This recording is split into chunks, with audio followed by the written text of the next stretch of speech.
definido, o Fluminense vai enfrentar o Juventude nas oitavas de final da Copa do Brasil. A gente sabe que o momento não é muito agradável pra gente e é até difícil você fazer qualquer prognóstico, considerando que as duas equipes acabaram de mudar de treinador.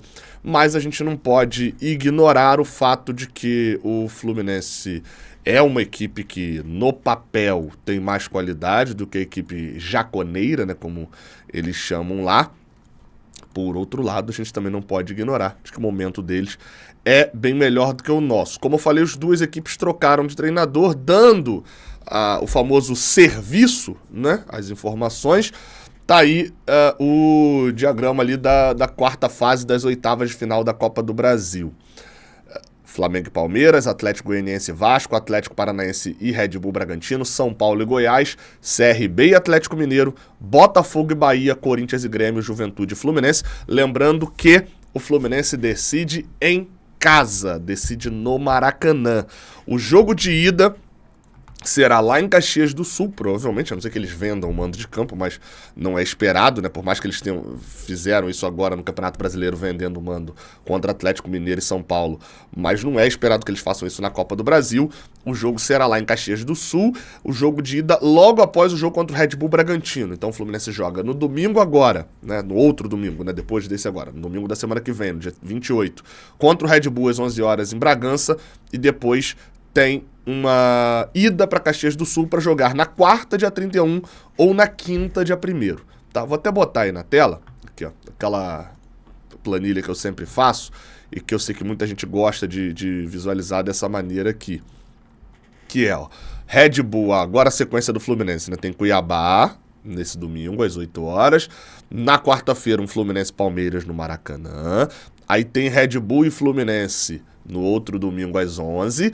E aí o jogo pode ser na quarta ou na quinta, né? Lembrando, essa data aqui não está confirmada, lá em Caxias do Sul. O Fluminense volta ao Rio de Janeiro para jogar no domingo à tarde contra o Bahia e se mantém no Rio de Janeiro para jogar na outra quarta. Aí sim o jogo confirmado na quarta-feira contra o Juventude pelo Campeonato Brasileiro. Por que confirmado quarta? Porque como o Fluminense joga na terça pela Copa do Brasil, pela Libertadores, perdão, contra o Grêmio, ele precisa jogar no sábado contra o Vasco.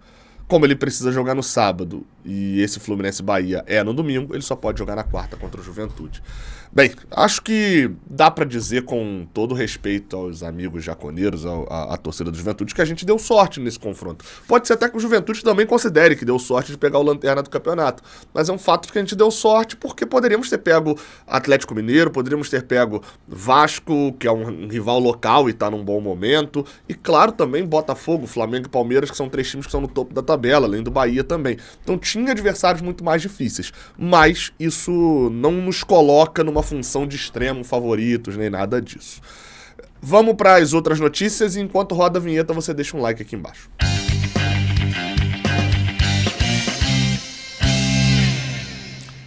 É isso, vamos lá, cara, a gente vai passar aqui por algumas notícias que têm relevância, né? Uma delas, bem rapidinha, que Nonato já apareceu no bid e foi regularizado para estrear pelo Fluminense. O jogador agora é sim um jogador emprestado ao Fluminense e pode atuar até mesmo no domingo, se fosse o caso ali dele ser relacionado na Arena Pantanal contra o Cuiabá.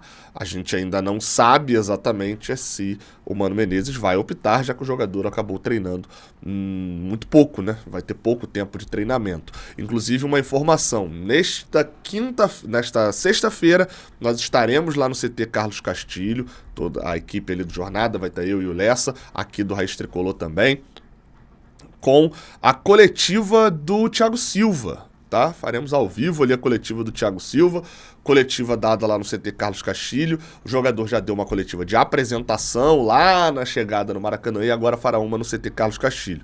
A coletiva vai acontecer depois do treinamento do Fluminense. O Fluminense treina às 9h30 e a coletiva acontece a partir das 11h30, mais ou menos, ali no CT Carlos Castilho. Então estaremos lá e, claro, no sábado o Fluminense vai para Cuiabá e nós também estaremos lá em Cuiabá dando todo aquele conteúdo que você merece, que o Tricolor merece. Falando em conteúdo, Mário Bittencourt confirmou algumas notícias. Ele deu entrevista lá na CBF, inclusive nós estaríamos lá na CBF se a CBF não tivesse recusado o credenciamento do Vitor Lessa, mas enfim, né?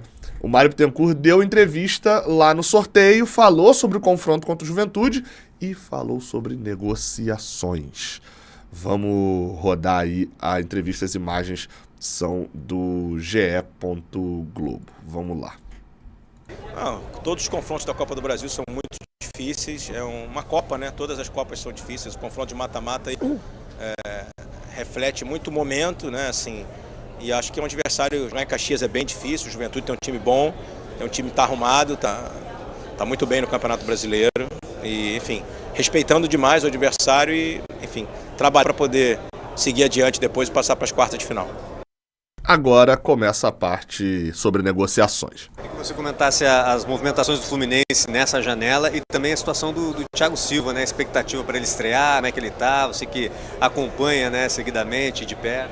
Então, com relação ao Thiago, vai estrear possivelmente contra o Cuiabá, a gente está muito feliz, né, que ele já possa estar um mês com a gente treinando e que ele possa nos ajudar bastante aí nessa situação difícil que a gente está vivendo para a gente sair desse momento complicado. Com relação aos jogadores, a gente já... Contando com o Thiago, são 4 reforços, né? Thiago, Serna, Inácio e o Nonato. E a gente, enfim, está em negociações ainda para tentar trazer um volante, que é o Facundo Bernal. E vamos ver se a gente pensa num atacante. Estamos avaliando ainda nomes, não tem nenhum nome definido, mas ainda talvez um atacante aí para completar os nossos reforços de janela de meio de ano. Ou seja... Vamos lá, primeiro, o Mário Bittencourt já confirmou os reforços mesmo, aqueles que não foram anunciados, no caso do Ignácio, e eu descobri que é Ignácio mesmo, o Vitor Lessa confirmou hoje na live, tá? Do Ignácio, do Nonato, que já foi anunciado hoje, inclusive, do Thiago Silva, que também já foi anunciado, e do Kevin Serna, no caso o Serna e o Ignácio não foram anunciados ainda, mas o Mário já confirmou 4 reforços. Ele fala do Facundo Bernal, da possibilidade, enfim, que está negociando ainda a situação do jogador, de proposta, etc. E da possibilidade de mais um atacante, né? Ele cita atacante ou centroavante até. Que é o Facundo Bernal. E vamos ver se a gente pensa num atacante. Estamos avaliando ainda nomes, não tem nenhum. Então ele ainda fala de atacante, né, não cita ali centroavante necessariamente, só que fato vocês viram no vídeo hoje cedo aqui no Raiz Tricolor, né? 6 reforços não dá para escrever os 6 na Libertadores. Ou seja, supõe-se que um desses jogadores, quer dizer, supõe-se não, é fato que um desses jogadores, se vierem, um desses vai ficar de fora das oitavas da Libertadores e aí a gente vê quem é que vai ficar de fora, né? Enfim, são muitas contratações. Vamos ver porque ele respondeu também sobre o André. Já eu volto nesse assunto do atacante, tá? Os nossos reforços de janela de meio de ano. E o Flamengo vai jogar sai com daí, o Palmeiras. Deixa eu mudar aqui, peraí. Vou botar o outro, peraí. Agora sim, vamos para outra entrevista. Você já deixou claro que não teria como segurar ele nesse meio de ano, que era o objetivo do Fluminense, e agora a gente começou a ver muitas Está respondendo sobre o André. De fato, existe uma negociação em curso? Não existe uma negociação, existe uma proposta que foi feita ao Fluminense. O Fluminense fez uma contraproposta e ainda não houve resposta da contraproposta do Fluminense, isso já tem uns 10 dias. O Furra é o clube em que procurou o André desde o ano passado, né? Além do Liverpool, o Furra já queria... Peraí. Eu vi essa entrevista, isso tinha passado despercebido. Existe uma negociação. Notícias com o Furra. De fato, existe uma negociação em curso? A pergunta é, existe uma negociação em curso? A resposta: não existe uma negociação. Não existe uma negociação. Existe uma proposta que foi feita ao Fluminense. O Fluminense fez uma contraproposta e ainda não houve resposta da contraproposta do Fluminense. Peraí, não existe uma negociação, mas existe uma proposta que foi feita ao Fluminense e o Fluminense enviou uma contraproposta. Isso é negociação, né? Tô errado? Né? Isso é negociação. Mas vamos lá. Já tem uns 10 dias. Então já tem uns 10 dias que o Fluminense enviou a contraproposta e não foi respondida pelo Fulham ainda. O Furra é o clube em que procurou o André desde o ano passado, né? Além do Liverpool, o Furra já queria o André no ano passado. Em janeiro fez uma nova investida agora, janeiro último. E nesse momento que a gente tem um papel com uma proposta, um papel do Fluminense com uma contraproposta e ainda não temos uma resposta do Furra. Então, qualquer outra notícia que esteja saindo, eu vi uma notícia que foi publicada recentemente, que um jornalista inglês teria falado que os jogadores já estaria falando com o clube, e isso é normal, faz parte da negociação, ou seja, entre o jogador e o clube. Ou seja, se eu for para aí, quanto é que eu gostaria de ganhar de salário? É uma negociação que o Fluminense não faz parte, assim, uma negociação entre o atleta e o possível futuro clube dele, né? Que as três partes têm que acertar. Então não adianta nada o Fluminense se acertar e o atleta não se acertar. Mas entre Fluminense e o clube inglês hoje tem proposta do Furra contra a proposta do Fluminense e ainda não veio uma resposta do pedido de contraproposta do Fluminense. Então, assim, o que a gente junta Lé com Cré quando tem essas falas oficiais e tal, enfim, partindo do pressuposto de tudo que ele falou é verdade, né? O Fluminense enviou uma contraproposta pro Fulham e o time inglês, as notícias de acerto que o Fluminense vai vender e tal, vem de lá, provavelmente são notícias de que o Fulham aceitou a contraproposta do Fluminense, né? Juntando Lé com Cré, né, como eu falei, é mais ou menos isso. O Fluminense recebeu uma proposta, recusou, fez uma contraproposta. E aí começam a pipocar notícias de lá de que o negócio está feito. O Fulham vai fazer a compra e etc. Então, talvez ele não tenha respondido ao Fluminense oficialmente ainda, ou já respondeu e o Mário de repente omitiu essa parte, mas aparentemente caminha a venda do André mesmo. Enfim, eu já falei até isso quando eu tava lá em Criciúma. Em Criciúma, no Giro do Jornal, eu cheguei a falar, cara, o que a gente ouve e tal é que não tem... O desespero nesse momento é tentar manter o André até o jogo da Libertadores. É esse o desespero, de que ficar mesmo, a chance é quase nula. Só que o Mário Bittencourt, como vocês viram na entrevista, ele falou sobre a possibilidade de um atacante. A matéria do Trivela, escrita e publicada agora há pouco, né, no início da tarde dessa quinta-feira, diz o seguinte, diz que o Fluminense pretende fazer mudanças no ataque e está analisando o mercado da bola. O Fluminense pretende negociar atacante e buscar outro na janela.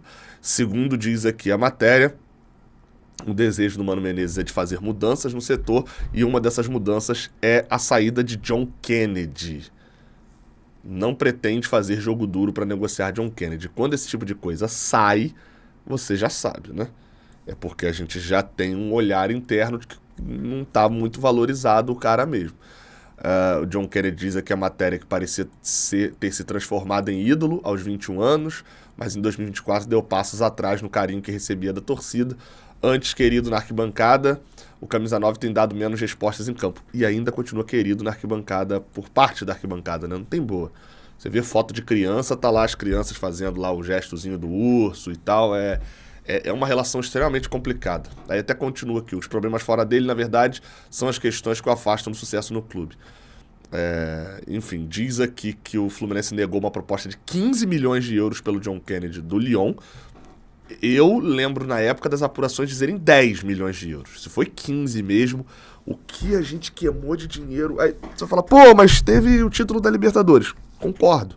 Mas olhando só o caso do John Kennedy em si mesmo, a gente triturou dinheiro, né? O time que tem um técnico como dono estava fortemente interessado, assim como clubes da Rússia, da Turquia e do México. E qualquer tentativa próxima deste valor deve ser aceita em 2024. Com essa fala, a gente sabe que não vem tentativa próxima desse valor, né? Mano Menezes achou o desempenho dele muito ruim. Cara, o John Kennedy, assim, eu falei isso lá atrás e vou repetir isso. A gente... Cara, eu recebo notícias do John Kennedy, de John Kennedy em baile, John Kennedy na balada, E assim, notícias totalmente confiáveis, tá? De fontes confiáveis, que eu não fico publicando porque a gente, querendo ou não, daqui a pouco vira o portal John Kennedy e tal. Vida pessoal do jogador, vida pessoal. Mas quando isso começa a afetar em campo, e afeta o John Kennedy, ou quando isso começa a ser um problema recorrente, que afeta o grupo, etc., é fato. O John Kennedy estava em balada, em baile, uma favela ali da zona norte do Rio de Janeiro, já é essa semana de novo. Enfim, começa a se tornar uma situação insustentável, cara, porque, como eu falei, no ano passado, quando ele fazia esse tipo de coisa, o grupo de jogadores já ficava puto com esse tipo de situação também. Aí nesse ano, quando sai e tornam público a situação, enfim, é a pressão dos jogadores também. Mas enfim, falando aqui de nomes, ó, segundo diz o Caio Blois aqui, o Mano indicou o Gé da Ponte Preta, que é o famoso Gé do Palio. Jefferson, atacante de 24 anos da Ponte Preta. Diz aqui também que o Daverson do Cuiabá foi oferecido e não agradou a diretoria e nem ao técnico, né? O Daverson, muito identificado com o Vasco também, o Daverson, né? E não vem num bom momento, enfim, também não faria sentido. Mas sobre o Gé do Palio, é um atacante de 24 anos que teve uma ascensão, não diria até muito forte, não diria meteórica, mas muito forte, relacionado à sua carreira. É um atacante forte ali, enfim, forte de força física. Ele jogava pela Itapirense, que é pela última divisão do campeonato, o Campeonato Paulista. Teve um destaque, quase desistiu do futebol algumas vezes e tal. A história do cara é até maneira. Teve um destaque, é meio que um lelê, se você parar a pensar. Teve um destaque na 4ª divisão, foi pra Ponte Preta no ano passado. Ele estreou pela Ponte Preta, virando um jogo no último minuto, fazendo 2 gols na estreia dele contra o São Caetano, fez gol aos 60 minutos do segundo tempo. E aí, enfim, meteu bastante gol na 2ª divisão do Paulistão, subiu a Ponte Preta, né? Ele fez gol na final, inclusive. Na Série B só meteu 2 gols. E aí, nesse ano, vem ali numa sequência que fez 8 gols no campeonato, até agora no Campeonato Paulista e na Série B. É um jogador forte fisicamente, mas que ficou muito folclórico, de certa maneira, até por conta do apelido Gé do Palio, porque ele tem um palio, né? Ou ele tinha um palio, né? Deixando mais claro. E aí acaba que é complicado. O cara, não sei, eu não vi tanto o Gé do Palio, não sei se ele tem tanto a evoluir, mas vejo a contratação não com bons olhos, sendo bem sincero, assim. Não é com bons olhos que eu vejo, não, essa possibilidade. Acho que ele já vai chegar muito marcado pelo apelido, como um jogador folclórico, como era o Lucão do Break, por exemplo, e pra mim não faria muito sentido. Pode dar muito certo, tá? Pode dar muito certo, se eu for analisar ele mais de perto, o cara só não teve oportunidade e etc. Mas, assim, complicado, cara. Não é um nome que chegando, mas é uma aposta, e isso é fato. 24 anos, provavelmente vem com salário bem baixo, mas precisaria negociar com a Ponte Preta também, enfim. Não seria uma contratação que eu rejeitaria. Não pode, nossa, contratação merda, etc. Mas não seria uma contratação que me despertaria uma ansiedade pra ver jogando, uma expectativa muito alta. E você, já deixou o like? Já se inscreveu aqui no Raiz Tricolor? É isso. Tamo junto, deixa sua opinião aqui embaixo. Até a próxima. Valeu.